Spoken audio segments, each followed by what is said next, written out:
लेकिन कभी कभी मुझे लगता है इस ग्रुप के नाम पर आईसीआई, मैं समझता हूं 60 साल हो गए, आई को बहुत देखा, अब आईसीयू होना चाहिए।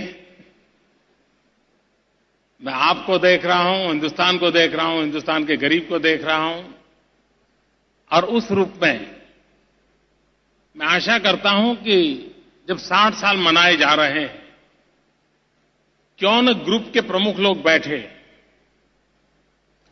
ग्रासरूट लेवल के बैंक के साथ जुड़े हुए सभी लोग बैठे, और हम जब 75 साल के होंगे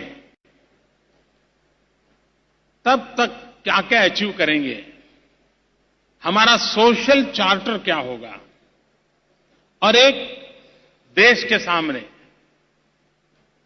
उस रूप में बैंकिंग क्षेत्र में आईसीआईसीआई लीड कर सकता है क्या कि for 15 years, next 15 years 75 celebrate करने से पहले हम ये सोशल चार्टर लेकर के आ रहे हैं।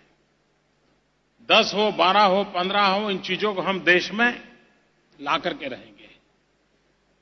कभी कभार एकाध इंस्टीट्यूशन लीड करती है तो बाकी सब उसको फॉलो करते हैं और अपने आप में एक मोमेंटम बन जाता है, और उस दिशा में हम काम कर सकते हैं। 2022 में भारत की आजादी के 75 साल हो रहे हैं, और 25 में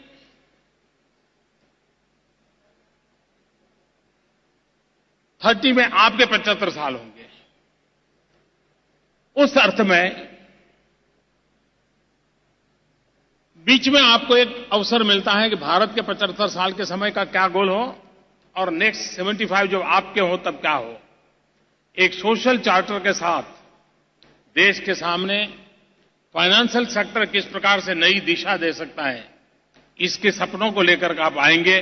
मैं समझता हूं बहुत देश की बहुत बड़ी सेवा होगी, देश को एक नई दिशा मिलेगी।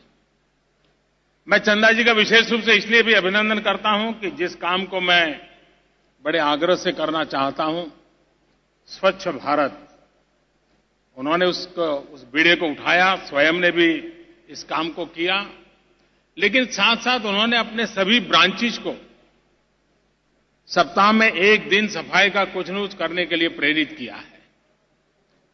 एक मोमेंटम खड़ा हुआ है। उनके इस प्रयासों का मैं अभिनंदन करता हूं, और पूरे ग्रुप को, सभी ब्रांचेज को, उस ब्रांचेज में बैठे हुए सभी बैंक के कर्मचारियों को इस काम को आगे बढ़ाने के लिए बहुत बहुत अभिनंदन करता हूं, बहुत बधाई देता हूं। लेकिन बैंक सेक्टर से मेरी एक और अपेक्षा है, क्या हम इस काम को तो आगे बढ़ाएं, जरूर बढ़ाएं, लेकिन हम हमारे फाइनेंस के जो एरियाज है उसमें एक नए क्षेत्र का इजाफा कर सकते हैं क्या, और उसको प्राथमिकता दे सकते हैं क्या। क्या हमारा ग्रुप एक साल के भीतर भीतर बैंक फाइनेंस की मदद से नौजवानों को प्रेरित करके कम से कम 1 लाख स्वच्छता के एंटरप्रेन्योर तैयार कर सकते हैं। वेस्ट में से वेल्थ एक बहुत बड़ा बिजनेस है। सॉलिड वेस्ट मैनेजमेंट के क्षेत्र में नौजवान आए, बहुत बड़ा बिजनेस है। वेस्ट वाटर ट्रीटमेंट के बिजनेस में आए, बहुत बड़ा क्षेत्र है।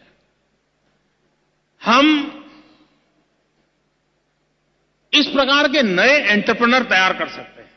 हमारी यंग जनरेशन को उसकी ट्रेनिंग करना, उसको मॉडल देना और फाइनेंशियल व्यवस्था देना।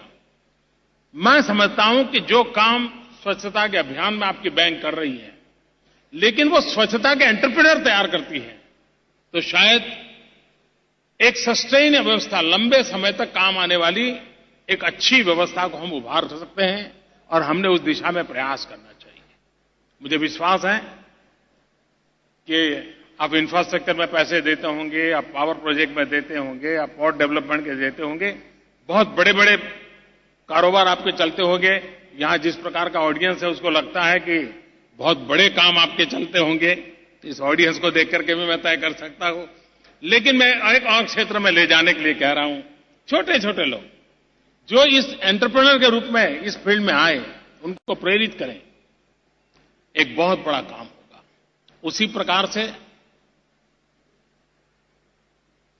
यहां पर वीडियो कॉन्फ्रेंस से हमारे साबरकांठा के एक छोटे से गांव के लोग इस कार्यक्रम में शरीक हुए हैं। मजामा बैला बजा।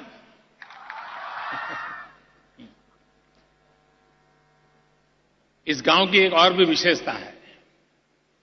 देश का एक पहला गांव ऐसा है जहां पर कैटल हॉस्टल है। हमारे यहां गांवों में पशु अपने घर के बाहर ही बांध करके रखते हैं और सारी गंदगी वही होती है और बीमारी की जड़ भी वही होती है।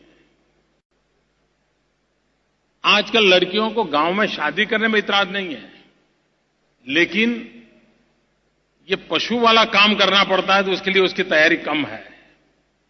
तो हमने एक नई समाज रचना करनी पड़ेगी और उसी विचार में से एक प्रयोग यहां शुरू हुआ है। गांव के सारे कैटल हॉस्टल में रहते हैं और मालिक दिन में 2-4 घंटे हॉस्टल में जाते हैं, अपने पशु का देखभाल करते हैं, दूध लेने के समय दूध के समय पहुंच जाते हैं। पूरा गांव साफ सुथरा रहता है और एक हॉस्टल का प्रयोग आने वाले दिनों में हिंदुस्तान भर में ये होने वाला है। अगर हम हमारे प्रिय से प्रिय बच्चों को हॉस्टल में रख सकते हैं तो हमारे कैटल के लिए हॉस्टल क्यों नहीं बना सकते? और उसके कारण उनकी देखभाल भी अच्छी होती है। जब मैं वहां था तब तो मुझे मालूम है इनकी इनकम में 20% बढ़ोतरी हुई थी कैटल हॉस्टल के कारण, क्योंकि वो उसमें से फर्टिलाइजर बनाने लगे, गैस निकालने लगे, बिजली पैदा करने लगे, कई चीजें उनकी हुई, दूध में भी बढ़ोतरी हुई। और उसी गांव को बैंक ने डिजिटल विलेज बनाने के लिए और उसको बहुत सारा काम पूरा कर दिया है। अब गांव भी बहुत इंतजार करने वाला नहीं है। उसके एस्पिरेशंस भी वही है जो शहर में बैठे हुए समृद्ध वर्ग के हैं। और ये समय की मांग है कि हम उस पर फोकस करें।